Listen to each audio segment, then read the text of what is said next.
আসসালামু আলাইকুম। অনেকেই কমেন্টস করেছে, ইনবক্সে নক করেছে যে পুরনো কামিজ থেকে কিভাবে গলার মাপ নিয়ে কামিজ সেলাই করবে। তো সেজন্যই আজকে ছোট্ট একটা ভিডিও নিয়ে এসছি। পুরনো একটা কামিজ নিয়েছি এবং এটাকে চারপাশ বলতে গলার চারপাশ সমানভাবে মিশ করে তারপরে বিছিয়ে নিতে হবে। এরপর পাশের দিকে এরকম করে সুন্দরভাবে যে আমাদের টেলারিং টেপ আছে, টেপ দিয়ে মেপে দেখতে হবে কত আছে। তার থেকে ০.৫ ইঞ্চি অথবা ২ সুতা ৩ সুতা কম নিয়ে তারপর মাপটি ধরতে হবে। কারণ আমরা যে কাটিং করব, কাটিং এর পরে সেলাই যে করব, সেলাই করলে আবার বেড়ে যাবে। তো একটু বুঝে করতে হবে অথবা ভিতরের দিক থেকে যেটুকু সেলাইতে বাদ যাবে সেটুকু ধরে মাপ নিতে হবে। দুটির যেকোনো একটি কাজ করা যাবে। এরপরে গলাটিকে হচ্ছে এটা তো পাশের দিকে নিলাম। লম্বা নিচের দিকে মাপ নেওয়ার জন্য আরেকটা ভাঁজ দিব। সুন্দরভাবে ভাঁজটি দিতে হবে যাতে এবড়ো-থেবড়ো না থাকে।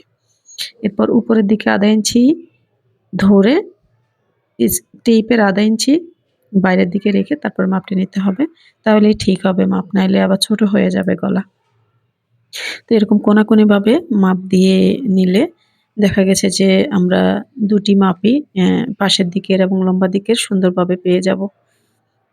এরপর এই মাপটি ছাড়াও আরো কিছু নিয়ম আছে পুরনো কামিজ থেকে মাপ নেয়ার। তো আমি আরো একটা মাপ দেখাবো আজকে। তো সেটা হচ্ছে কামিজটাকে সমানভাবে চারদিকে বিছিয়ে নিতে হবে একদম সমান করে চারদিকে মিশ করে, এরকম করে। যাতে ছড়ানো না থাকে, বটা না থাকে। তো এভাবে নিয়ে একটা একটা প্লেন পেপার নিব। প্লেন পেপারটিকে গলার নিচের দিকে বিছিয়ে তারপর সমানভাবে মিশ করে দিব। এরপর এই যে আমাদের যে মাঝখানে শোল্ডারের সেলাইটাকে অবশ্যই সমান করে রাখতে হবে। সমানভাবে রেখে তারপর একটা কলম নিব। কলম নিয়ে এখানে যে গলার শেপ আছে, গলার শেপ অনুযায়ী একটা দাগ দিয়ে নেব। তো দাগ দিয়ে একদম হুবহু চারপাশে এভাবে নিতে হবে এমন কোনো কথা নেই। এটা ০.৫ ইঞ্চি উপরের দিকে দিয়ে করলে ভালো হয়। ০.৫ ইঞ্চি যেটুকু আমাদের সেলাইয়ের ভেতরে যাবে সেটুকুর থেকে ধরে নিলে ভালো হবে।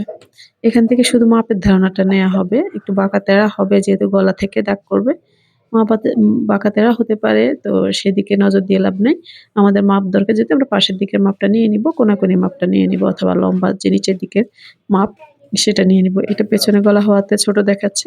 সামনের গলা হলে সামনের গলার জন্য যখন আপনারা নিবেন তখন এটা আরো বড় দেখাবে।